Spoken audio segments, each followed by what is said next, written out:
बिस्मिल्लाहिर्रहमानिर्रहीम, अस्सलाम वालेकुम नाज़रीन, आप देख रहे हैं 92@8 विद सादिया अफसाल। नाज़रीन, आज जो बजट था, वफाकी बजट 23-24, वो मंजूर हो गया है कौमी असम्बली से। कल आपने देखा होगा जो इसहाक डार साहब ने, वज़ीर ख़जाना ने तकरीर की थी, उसमें उन्होंने कुछ चीज़ें बताई थी। IMF के पैकेज के हवाले से भी कुछ शराइत जिनका बार बार जिक्र किया जा रहा था वो भी पूरी कर दी गई हैं, और उसके बाद जो IMF के साथ हमारा स्टाफ लेवल एग्रीमेंट है, जो 9th रिव्यू होना है, उसकी जो रुकावटें थी वो दूर हो गई हैं। अब इसमें जो चीज़ हमारे सामने आई है कि IMF की तरफ से ये कहा गया था कि जो टैक्स एमनेस्टी स्कीम बजट में पेश की गई है उसको वापस ले लिया जाए, वो वापस ले ली गई है। फिर जो टैक्स वसूलियों का हदफ था उसको बढ़ा दिया गया है। पहले जो 9200 अरब रुपए से बढ़ाकर उसको 9415 अरब जो है वो कर दिया गया है। एक ये तब्दीली आई है, ये एक शर्त थी, और इसके बाद जो नवा जायज़ा है और जो प्रोग्राम की बहाली होनी है वो हो सकेगी। और हमारी इत्तलात ऑब्वियसली यही है, अब तो हुकूमत ने भी बता दिया, लेकिन आपको 1-2 दिन में इसकी बाकायदा फॉर्मल अनाउंसमेंट भी मिल जाएगी हुकूमत की तरफ से। दूसरी चीज़ ये हुई कौमी असम्बली के अंदर कि जो इलेक्शन एक्ट 2017 है उसमें तरमीम का बिल मंजूर कर लिया गया है। अब इसमें एक तो ECP को इंतखाबात की तारीख देने का हक जो है वो मिल जाएगा, जो कि पिछले दिनों एक बहुत बड़ा मुअम्मा रहा। सदर तारीख देंगे, इलेक्शन कमीशन देगा, कौन करेगा कौन नहीं करेगा, तो इलेक्शन कमीशन ये कर सकता है, और अगर वो चाहे तो अगर शेड्यूल में कहीं कोई तब्दीली आनी है तो वो भी इलेक्शन कमीशन को इख्तियार है उसको चेंज करने का। दूसरी चीज़ जो सबसे बड़ी चीज़ हुई कि नवाज शरीफ साहब और जहांगीर खान तरीन की जो नाअहली का खात्मा है उसकी राह हमवार हुई है, वो इस तरीके से कि इसके अंदर ये लिखा गया है कि आइन में अगर जिस जुर्म की सज़ा की मुद्दत का तयन नहीं किया गया वहाँ नाअहली 5 साल से ज़्यादा नहीं होगी।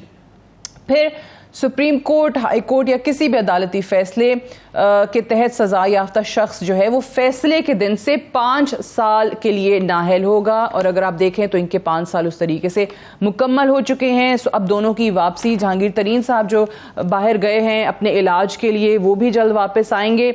उनकी गालिबन मुलाकात भी हुई है वहाँ साबिक वज़ीर आज़म नवाज शरीफ से, और नवाज शरीफ साहब की वापसी की भी इत्तलात हैं, या तो अगले महीने या इलेक्शन से पहले फौरी कहा जा रहा है। तो क्या वाकई इलेक्शंस अक्टूबर में अब होने जा रहे हैं? जो चीज़ें PTI की तरफ से इल्ज़ाम लगाया जाता था कि जी हमें माइनस करना मकसूद था, उसके बाद ही इलेक्शंस कराएंगे, क्या वाकई चीज़ें उस जानिब बढ़ रही हैं?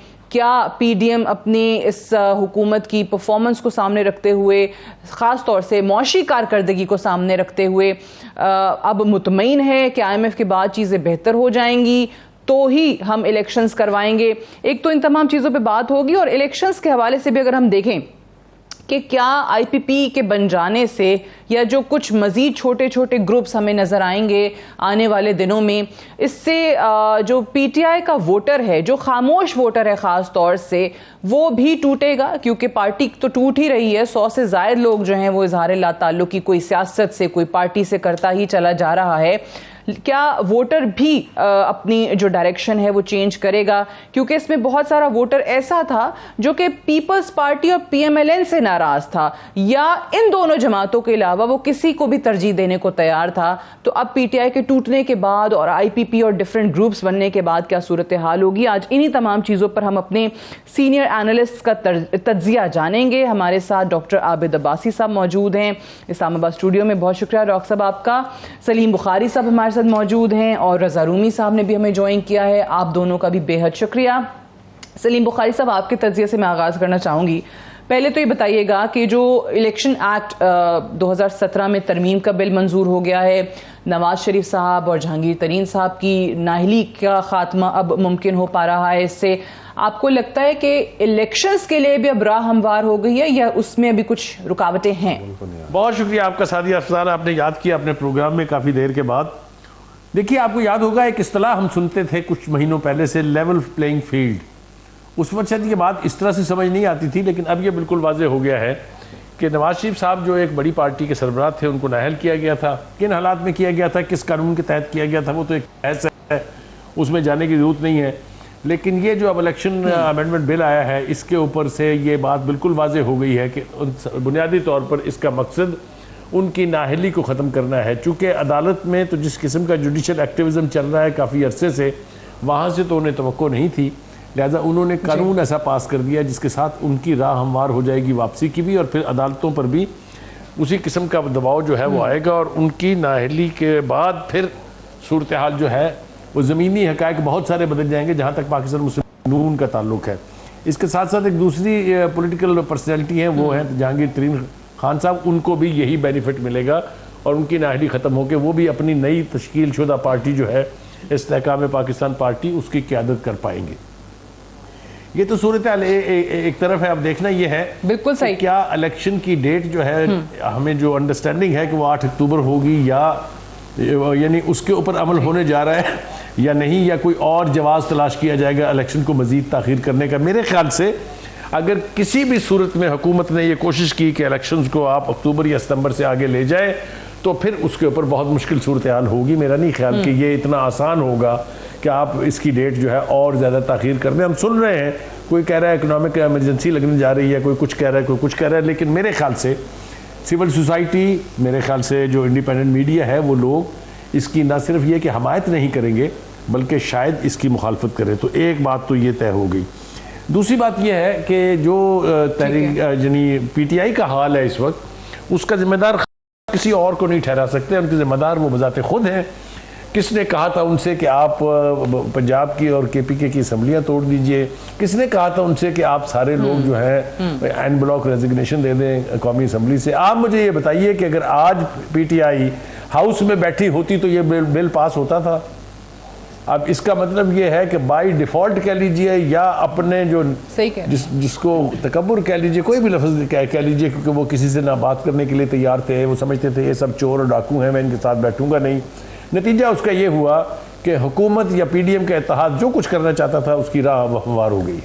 जी, वो किया। हाँ, बिल्कुल सही कह रहे हैं, क्योंकि ये वो अपने पाँव पे कुल्हाड़ा मारने के मुतरादिफ ही था कि अपनी हुकूमतें ख़त्म कर दें, कौमी असम्बली से बाहर आ जाएं, एक भरपूर अपोजिशन कर सकते थे आप। वहाँ पे बहुत सारी बिल्स जिन पर वैसे एतराज़ किया जाता है तरमीम पर, उनका रास्ता रोक सकते थे। रज़ा रूमी साहब, मुझे बताइए, जैसे इसका फ़ायदा यकीनी तौर पर जहांगीर तरीन और नवाज शरीफ साहब को तो होगा ही, बट आपको लगता है कि फ्यूचर में इसका फ़ायदा, जैसे कि जो अमेंडेड अभी नैब लॉज हैं, उसका फ़ायदा भी उठा रहे हैं चेयरमैन पीटीआई, इसका फ़ायदा भी उनको हो सकता है फ्यूचर में? जो डिस्क्वालिफिकेशन उनकी बहुत सारे लोगों को नज़र भी आती है, अगर आप लीगल माइंड से बात करें, चाहे वो तोशा खाना है, उससे भी बढ़ के जो बिल्कुल ही ओपन एंड शट केस है वो अलकादिर ट्रस्ट वाला है। जी बिल्कुल सादिया, आपने दुरुस्त कहा।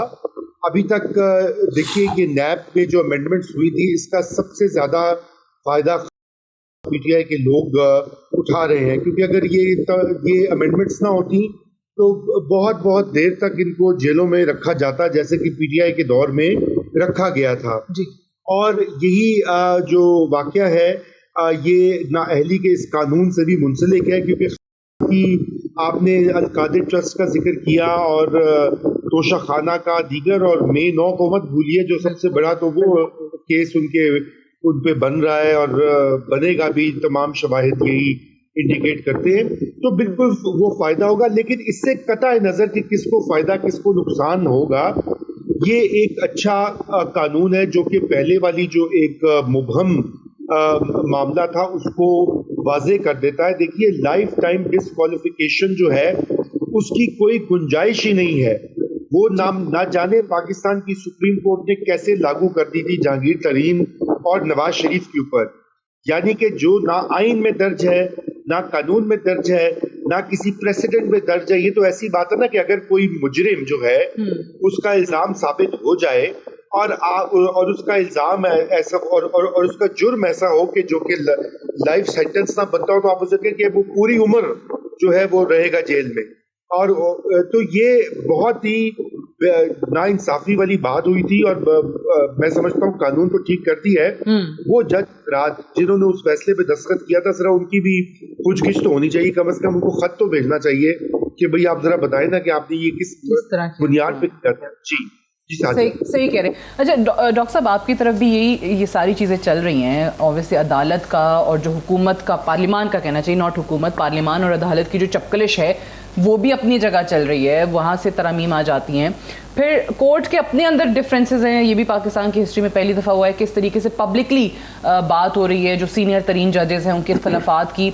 अब आपको लगता है कि ये तरमीम, जैसे कि PTI की तरफ से माजी में भी, या अभी एतजाज़ साहब हो गए या लतीफ़ खोसा साहब हो गए, वो मिलिट्री कोर्ट्स वाला मामला लेकर चले गए, तो हर दौर में कुछ ना कुछ चैलेंज होता ही रहता है। तो ये जो बिल्स हैं, ये जो तरमीम पार्लियामान अभी पास कर रहा है, ये भी आने वाले दिनों में चैलेंज हो रहे होंगे कोर्ट्स में। Thank you very much, Sadia. पहले thank you very much for inviting me in your show. जी देखिए, कोर्ट में जिस तरह आपने खुद ही कह दिया कि चैलेंज तो होता रहता है पाकिस्तान में, और ये भी यकीनन कुछ लोग ऐसे हैं, और कुछ लोग एडवेंचर के लिए भी चीज़ों को चैलेंज करते हैं, कुछ लोग खबरों में रहने के लिए करते हैं, और बहुत सारे मकासद होते हैं जो हम सब लोग जानते हैं उसके पीछे।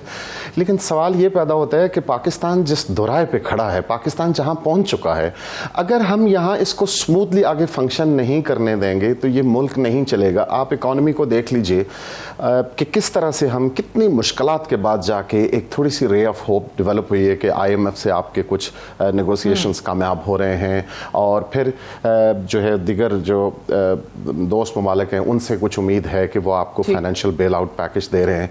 तो मेरा ख्याल है कि ये जो जुडिशल एक्टिविज्म, और अनफॉर्चुनेटली सम ऑफ द जजेस in the superior courts of Pakistan, they are not doing justice for the sake of justice. वो वहाँ पे पॉलिटिकल प्ले करते रहे हैं, कर रहे हैं, और अनफॉर्चुनेटली गॉड फॉरबिड के आगे ऐसा हो नहीं होना चाहिए। बात यह है कि ये पार्लियामान का, और जिस तरह रज़ा रोमी साहब ने बड़ा ऑब्जेक्टिवली ये बात की कि दुनिया में कहीं भी किसी ऐसे जुर्म की कोई सज़ा जो मुतय्यन नहीं आइन में, उसे ताहयात आप कैसे सज़ा दे सकते हैं? ये तो अनजस्टिफाइड बात है, ये तो इलॉजिकल है, इसमें तो कोई किसी किस्म की लॉजिक कोई भी इसको सपोर्ट नहीं कर सकता। और फिर अगर हम नवाज शरीफ के केस को देखें, इवन जहांगीर तरीन के केस को देखें, तो जिस तरह से फिर एक और जो मुतनाज़ा हमारे आइन में, मुझे कहने दीजिए कि जो 62 और 63 के तहत जिस तरह से उनको यूज़ किया गया पाकिस्तान की पॉलिटिक्स में, पॉलिटिशियंस को, एक तरफ ऐसे पॉलिटिशियंस जिन्होंने बहुत कुछ अपना छुपाया, बहुत बड़े, जब वो मंजूर नज़र थे तो उन पर वो इतलाक नहीं हुआ, और जब कोई पॉलिटिशियन आपके एजेंडे के ऊपर नहीं थे, या आपसे नाराफ़ कर रहे थे, या फॉर दैट मैटर आपके वन पेज पे नहीं थे, तो उनके ख़िलाफ़ वो बड़ा स्ट्रिक्टली इस्तेमाल होता रहा, और उनको उठा के आपने हुकूमतों से बाहर निकला। हमने देखा हमारी जुडिशरी एक तरफ, अनफॉर्चुनेटली हमें ये कहना पड़ रहा है कि उसका एक बड़ा एक्सचेकर माजी है, एक बड़ा काबिल एतराज़ माजी है, लेकिन जब भी उनको मौका मिला उन्होंने पाकिस्तान के अवाम के मैंडेट की तौहीन की। एक वज़ीर आज़म को जो वो एक कॉन्स्टिट्यूशनली उसको एडवाइस किया गया अपनी जो मिनिस्ट्री ऑफ लॉ से कि आप ख़त नहीं लिख सकते प्रेसिडेंट के खिलाफ, उसको 35 सेकंड की सजा दे के उठा के पाकिस्तान के 23 करोड़ अवाम के मैंडेट को बाहर फेंका गया। इसी तरह मियां नवाज शरीफ की एक स्मूथ फंक्शन, मैं सोचता हूं कि वो लोग जिन्होंने पाकिस्तान को डील, देखिए नवाज शरीफ से या for that matter Peoples Party से, इन लोगों से बड़ी गलतियां हुई, इन्होंने बड़ी ज्यादतियां की, बड़े मामला किए, लेकिन एक बात मैं सोचता हूं कि जिन लोगों ने ये सारा निज़ाम मनूवर किया था, जिन लोगों ने एक फंक्शनिंग डेमोक्रेसी को चलते हुए, तरक्की करते हुए पाकिस्तान को, जहां पे डॉलर 105 रुपए का है, जहां पे पेट्रोल आपको 70-80 रुपए में मिल रहा है इंटरनेशनल मार्केट के हिसाब से, बहुत उसमें जो है वो उसको उठाकर एक तजर्बा किया गया और पाकिस्तान को 30 साल पीछे धकेल दिया गया। पाकिस्तान की तमाम शोबों में न सिर्फ पार्लियामेंट को डी फंक्शनिंग बना दिया गया, न सिर्फ जुडिशरी पर प्रेशर आया, हमारे मीडिया पर कदगन लगी, पाकिस्तान के इकोनॉमी का भट्टा बैठ गया। मैं सोचता हूं कि उन लोगों को भी कटहरे में लाना चाहिए, उस नेक्सस को भी जो है वो इन्वेस्टिगेट करना चाहिए कि आपने क्या हासिल किया पाकिस्तान में। ये ऐसा हो जाए तो फिर क्या ही बात है, क्योंकि बहुत सारी चीजें जो हैं वो हम कह सकते हैं, ये डिमांड्स होती हैं लेकिन उन पर अमल नहीं किया जाता है, कोई ना कोई मसला ताड़े आ जाती है। बहरहाल बुखारी साहब, मुझे ये बताइए कि आपने जो लेवल प्लेइंग फील्ड का जिक्र किया था कि उस टाइम पे नवाज शरीफ को डिस्क्वालीफाई कर दिया और फिर एक ही पार्टी को तमाम जो मुमकिन हो सका उसके लिए किया गया। अब ये जो लेवल प्लेइंग फील्ड है ना, ये बड़ा मज़े का स्लोगन PTI वाले उठा रहे हैं, चेयरमैन PTI की तरफ से, कि ये अब हमारे लिए लेवल प्लेइंग फील्ड नहीं रह गई है। वो इस वजह से कि इनका मकसद हमारी पार्टी को ख़त्म करना था और हमारे लोगों को जो है वो डरा धमका के पार्टी से निकाला जा रहा है। 9 मई के बाद बुखारी साहब, सवाल ये है कि क्या वाकई चेयरमैन PTI के लिए कोई गुंजाइश अब रह गई है? देखिए सादिया, पहली बात तो यह है कि डॉक्टर साहब ने जो कुछ भी कहा, मैं उसका एक एक लफ्ज़ जो है उसको एंडोर्स करता हूँ। उन्होंने मेरे ख्याल से इंतहाई कमाल से मुख्तसर से वक्फे में वो सारा रिकॉल कर दिया है जो आज हम जिस दोराहे पर खड़े हैं, जो कुछ हमारे सामने है, ये सब कुछ उन फैसलों के नतीजे में हुआ था। जहाँ तक बात पीटीआई की और उनके चेयरमैन साहब की है, मेरा नहीं ख्याल कि वो किसी और को इसका इल्ज़ाम दे सकते हैं। वो बकौल शायर कुछ तो ख़िज़ा है बाइसे बर्बादी चमन, और कुछ बागबां का हाथ भी इसमें ज़रूर है। वो सारी जिम्मेदारी उनके अपने ऊपर पड़ती है, इसलिए कि एक ऐसा शख्स जो 4 साल तक इस मुल्क का वज़ीर आज़म रहा हो, जो ये कहे कि मैं अपोजिशन के किसी आदमी से बात नहीं करने के लिए तैयार, इसलिए कि वो सारे चोर, वो सारे डाकू हैं। हालांकि ये फैक्ट भी अब सारी दुनिया के सामने आ गया है कि सबसे बड़े चोर और सबसे बड़े डाकू खुद उनके विंग्स के नीचे बैठे हुए थे, जो एक्सपोज होते जा रहे हैं। खुद उनके बारे में भी जो एस्पर्शंस कास्ट हो रही हैं वो आपके सामने है। जो कुछ भी उनकी अहलिया के नाम पर डाला जा रहा है, या जो कुछ भी फरागोगी और दूसरों के नाम पर डाला जा रहा है, वो बहुत ही यानी तकलीफदेह भी है और शर्मनाक भी है। इसी तरीके से जो 2-3 केस उनके अपने ऊपर हैं, उनकी भी हकीकत चूँकि सबके सामने है। जो फॉरेन फंडिंग का केस था, जिसको इंतहाई कामयाबी से हमारी अदलिया के आला जजों ने पहले उसको ममनुआ फंडिंग में तब्दील किया और फिर ये तासुर देने की कोशिश की कि ये तो कोई केस ही नहीं है। यानी एक ऐसा केस जिसे स्टेट बैंक ऑफ पाकिस्तान ने 34 अकाउंट ऐसे पकड़े हों जिनका कहीं उनके किताबों में जिक्र ही नहीं है, इसके बावजूद भी अगर वो ये कहें कि ये ज्यादती है। इसके बाद आ जाइए तोशा खान, ये सारे केसेस उनके गले में लटके हुए हैं। फिर आ जाइए टेरियन खान के ऊपर, वो केस भी। तो ये वो केसेस हैं जिसके लिए वो अदालत में इसीलिए पेश नहीं हुए कि जब भी वो जाएंगे उनके ऊपर चार्जशीट लग जाएगी, यानी उनकी इंडाइटमेंट हो जाएगी और उसके बाद फिर उस केस से जान छुड़ाना मुमकिन नहीं रहता। तो ये एक स्ट्रेटजी थी कि वो इन तीनों केसों में कभी पेश नहीं हुए हैं।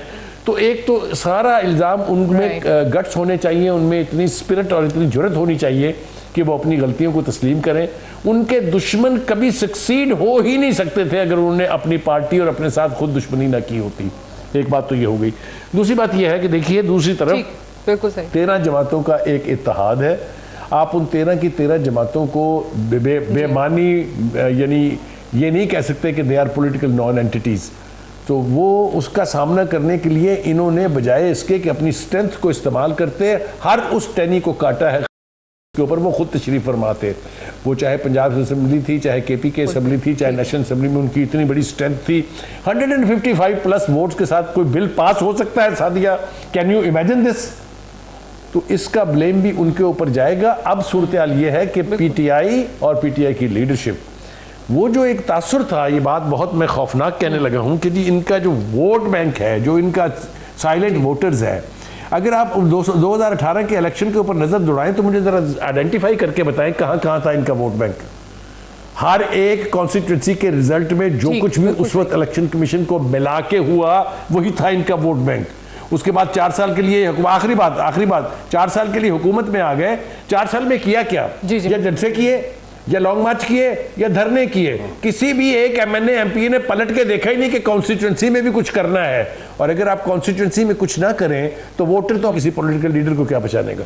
जी कैसे पहचानेगा? बिल्कुल सही, बड़ा जबरदस्त इस पे आपने तजिया दिया है। मुझे एक क्विक ब्रेक लेनी है, ब्रेक से वापस आएंगे, डिस्कशन को यहीं से आगे बढ़ाएंगे। Stay tuned.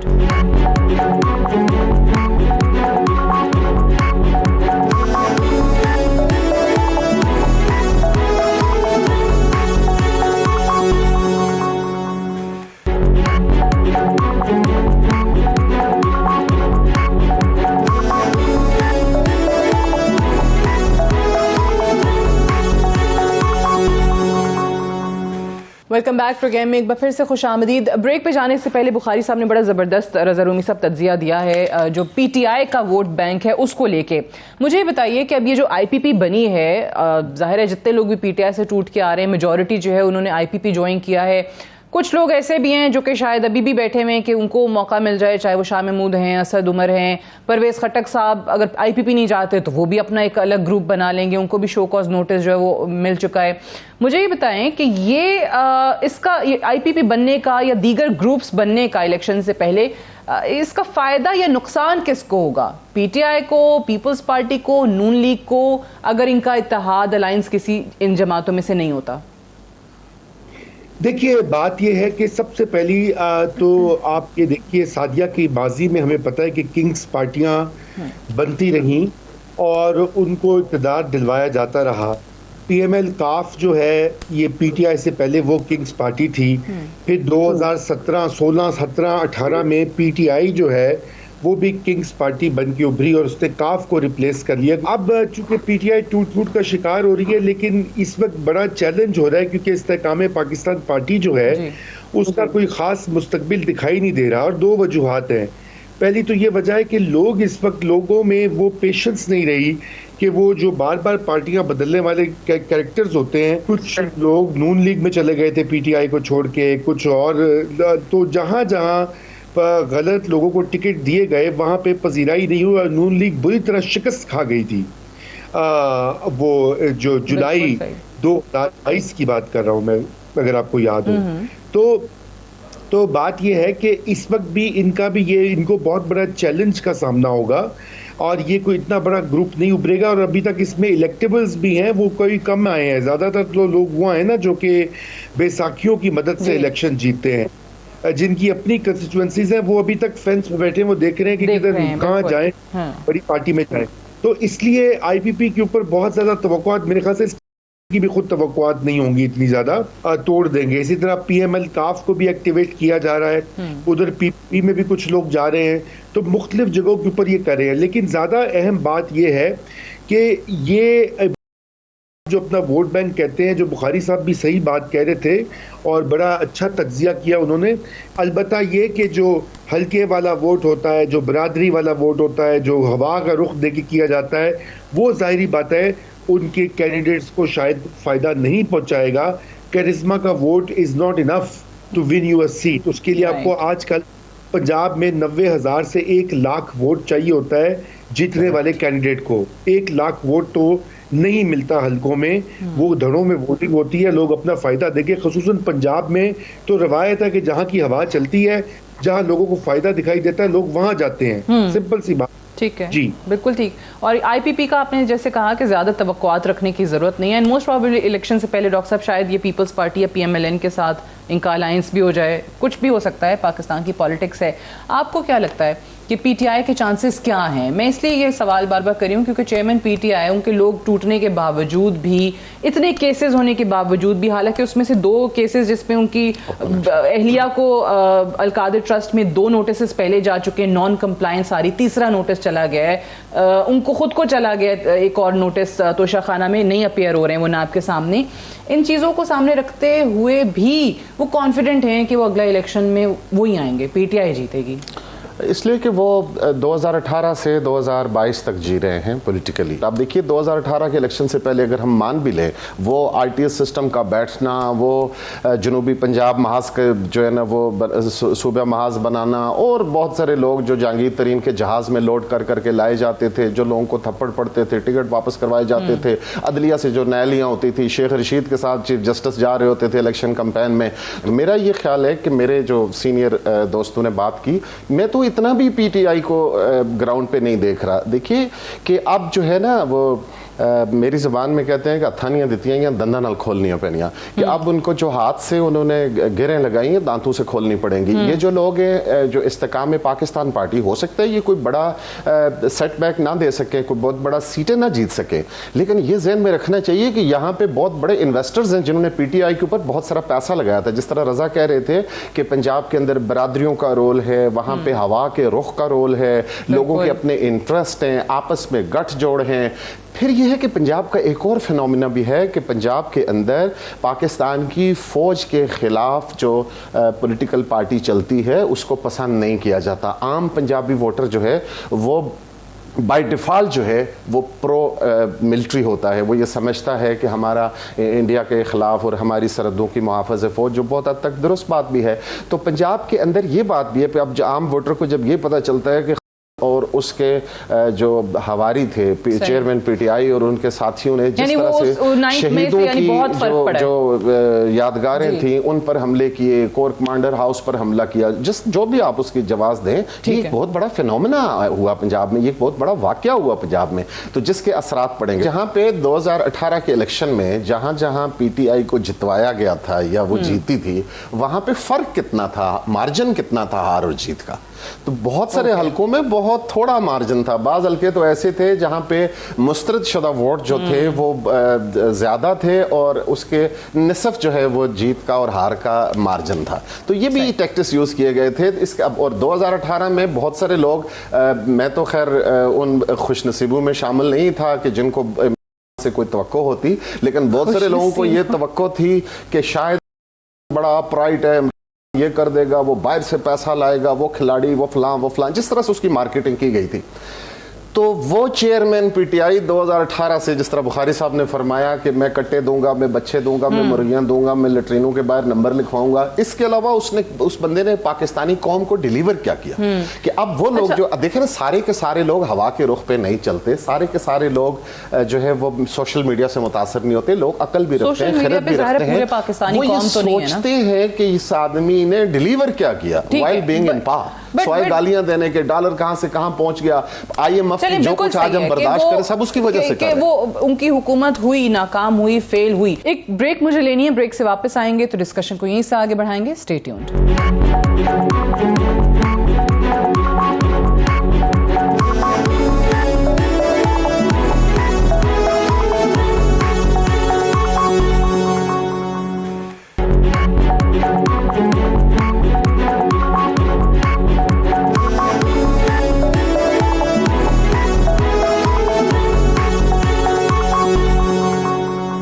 Welcome back programme में एक बार फिर से खुश आमदीद। बुखारी साहब देखें, मैं हमेशा बात करती हूँ कि बहुत सारे लोग पहले जो भुट्टो एंटी भुट्टो जो सियासत होती रही है मुल्क के अंदर, वो नून लीग और पीपल्स पार्टी चलें वो भी इकट्ठे हो गए, बट ये ठीक है, बट बहुत सारी चीज़ें ऐसी हमने देखी हैं कि बहुत लोग जो हैं, वोटर्स जो हैं, वो पीटीआई को इसलिए वोट डाल देते थे क्योंकि उनको नहीं, नवाज शरीफ को वोट नहीं डालना था, उनको पीपल्स पार्टी को वोट नहीं डालना था। सो अब वो लोग जो नून लीग और पीपल्स पार्टी को वोट नहीं देना चाहते, जो इस वजह से खुश थे कि चलें ये स्टेटस को ब्रेक हुआ है, एक थर्ड पार्टी इमर्ज हुई है, उनके पास ऑप्शन क्या है? देखिए सादिया, एक तो प्लीज आप मेरा छोटा सा प्रोटेस्ट जो है वो रजिस्टर करें, को इक्वेट करके भुट्टो के साथ, भुट्टो की बेचारे की लाश के साथ ज्यादती मत करें, वो तो रूह तड़प गई होगी उनकी।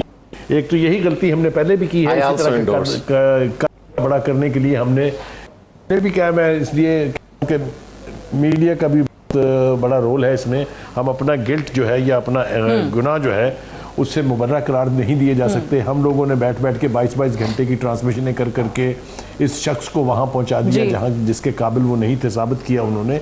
तो हमारा भी अपना इसमें जुर्म शामिल है, लेकिन खुदा के लिए ये मत कीजिए कि इनको उन लोगों के साथ इक्वेट करें जिनका कोई रोल है पाकिस्तान में, पाकिस्तान की सियासत में जिनका कोई कद है। एनीवे, हैविंग सेड दिस, देखिए गुजारिश ये है कि पंजाब की जो पॉलिटिक्स है उसके 3 पहलू हमने रिसेंट हिस्ट्री में देखे हैं।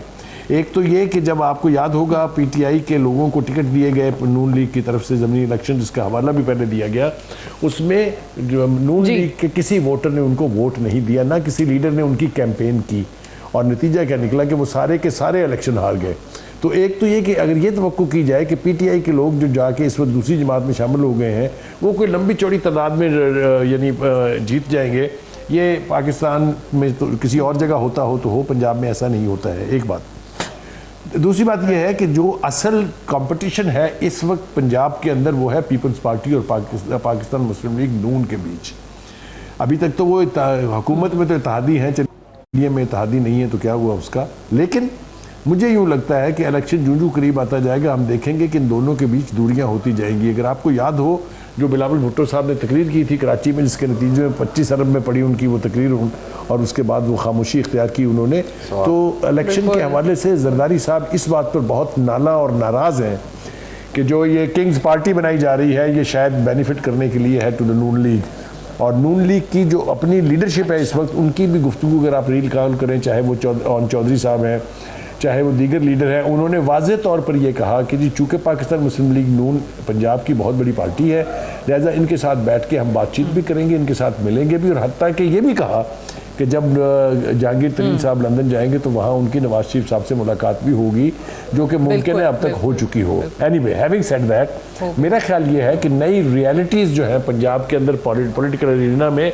उनको हमें यानी जानना होगा उन्हें, और उसके मुताबिक ही फिर हम देखते हैं कि अगर इलेक्शन हो रहे हैं, जैसा कि मैंने कहा कि इनके पास इलेक्शन से भागने का अब कोई आसान रास्ता नहीं है, तो वही होगा जो पहले था। पाकिस्तान मुस्लिम लीग नवाज को पंजाब में सीटें ज़्यादा मिलेंगी, इसी तरह पीपल्स पार्टी को सिंध में सीटें ज़्यादा मिलेंगी।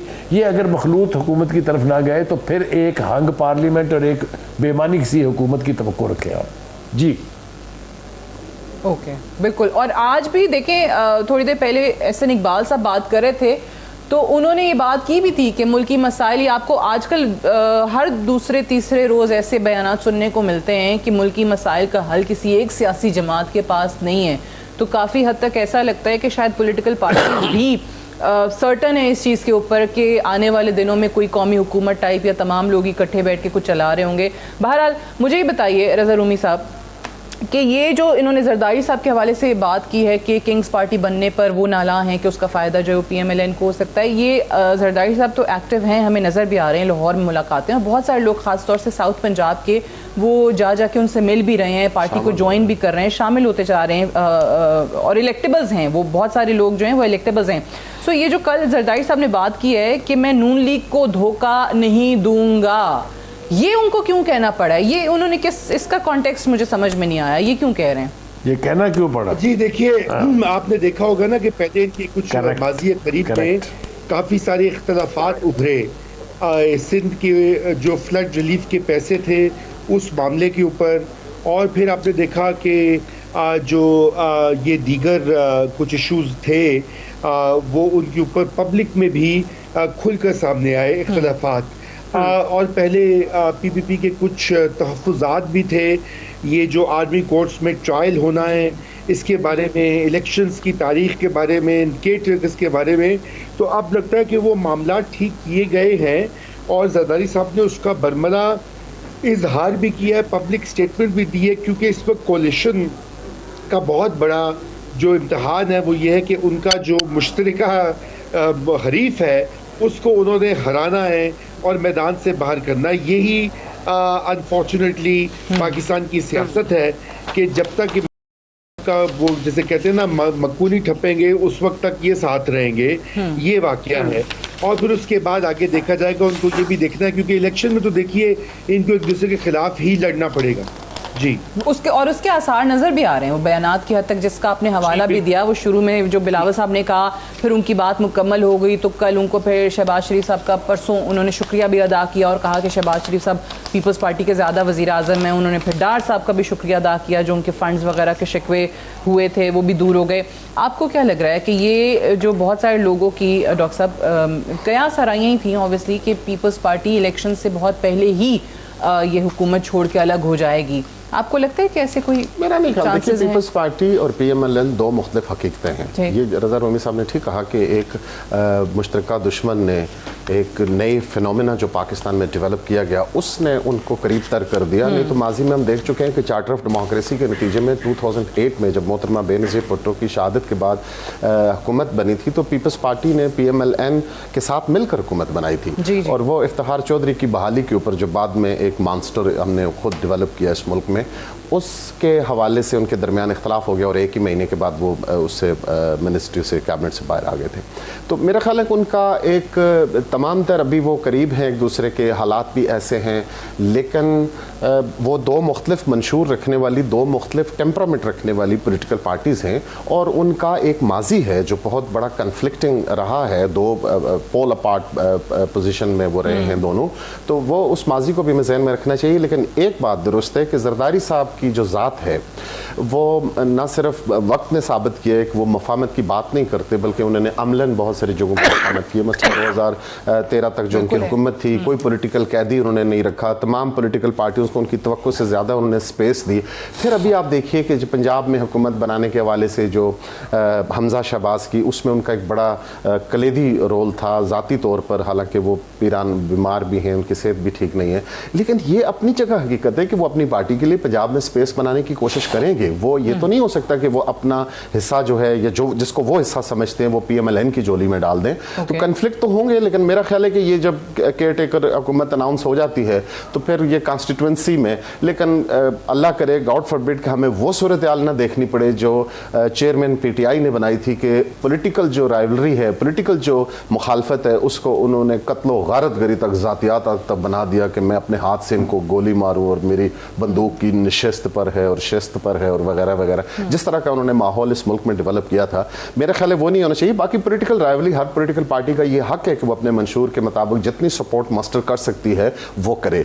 तो शायद इनकी किसी कहीं जगह पे कुछ ऐसा मुफाहमत भी हो कि ये आपस में कोई सीटें किसी जगह पे एडजस्ट कर सकें, लेकिन यह है कि ये बात तो हकीकत है कि ये इलेक्शन लड़ेंगे और दोनों लड़ेंगे, एक दूसरे के खिलाफ इलेक्शन लड़ेंगे। और लेकिन ये कि अल्लाह ना करे कि वो पोलराइजेशन का वो माहौल हो जो हमने इस मुल्क में 2013 के बाद देखा आज तक। बिल्कुल ठीक है, इकट्ठा होने का जो मकसद था वो एक ही था, और वो अब आहिस्ता आहिस्ता नज़र भी आ रहा है कि जी आपने चेयरमैन PTI को वो जो एक पॉलिटिकल एरिना है उससे बाहर कर दिया है, तो फिर आप एक दूसरे के खिलाफ या आमने सामने इलेक्शंस लड़ेंगे भी। बुखारी साहब, एक ये जो मुफाहमत की बात होती है, क्या ऐसे भी कोई आसार हैं कि अभी भी इतना सब कुछ हो जाने के बाद भी चेयरमैन PTI को भी उसी मुफाहमत के उसमें शामिल किया जा सकता है, उनको कोई रिलीफ मिल सकता है? पिछले दिनों जैसे खबरें आई कि एक बिजनेसमैन के थ्रू उनको पैगाम गया कि भैया मुल्क से बाहर चले जाएं, थोड़े अरसे बाद वापस आ जाएगा, ऐसी कुछ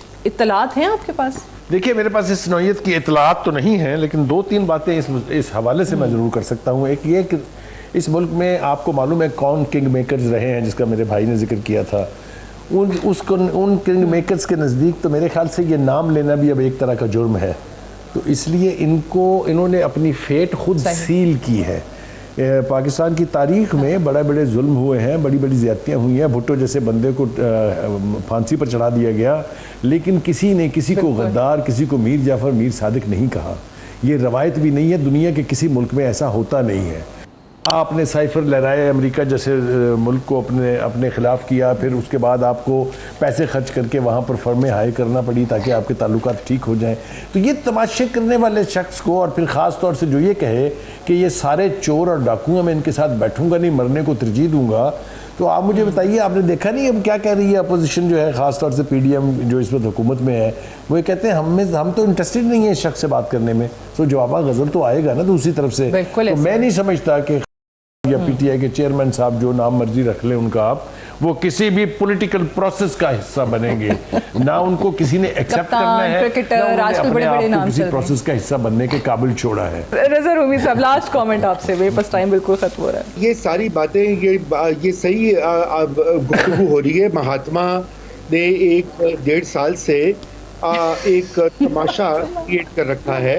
महात्मा ने मुल्क में इंस्टेबिलिटी का एक बहुत बड़ा सोर्स है, मगर मैं साथ very well said, very well said. Mahatma पे बुखारी साहब ने सही, महात्मा अच्छा लगा नाम? नहीं, महात्मा तो बहुत अच्छा नाम है उनके लिए, लेकिन मसला ये है सादिया के जो कोशिशें की जा रही हैं उनको सियासी मैदान से बाहर करने की, और ये फार्मूला पहले भी अपनाया गया है, -1 पार्टी तोड़ो, ये तरीकाकार ठीक नहीं है। मैं सिर्फ इतनी अर्ज करूंगा, सियासी लीडर को, सियासी पार्टी को, हम उससे इत्तेफाक करें या ना करें। रजा साहब, वो सियासी लीडर हो तो ना, हाँ, वो ये बाजी साहब का एक आर्ग्यूमेंट है, लेकिन मैं समझता हूँ कि के पीछे लाखों करोड़ों लोग उनको फॉलो करते हैं, उनका भी हमें कुछ सोचना चाहिए। क्योंकि देखिए, जमहूरियत में आपको हर तरह की पार्टी, हाँ, कानून अप्लाई होना चाहिए, जो रेगुलेशंस है वो अप्लाई होने चाहिए, चाहे वो फॉरेन फंडिंग का हो, मे 9 का वाकया हो। मैं ये नहीं कह रहा हूँ उनको छूट मिल जाए, कानून और इंसाफ का निज़ाम, और जो बहुत सारे हमारे ईमानदार जज भी हैं, उनको भी सोचना पड़ेगा कि वो भी अपनी तर्ज बदले। मगर बिल्कुल ठीक है, धक्के से मैदान से आप फारिग नहीं कर सकते। Unfortunately I have to wind up here, मेरे पास टाइम बिल्कुल खत्म हो गया। बहुत बहुत शुक्रिया रज़ा रूमी साहब, सलीम बुखारी साहब, डॉक्टर आबिद अब्बासी साहब प्रोग्राम में ज्वाइन करने के लिए। दैट्स ऑल फॉर टुनाइट, इजाज़त दीजिए, खुदा हाफिज़।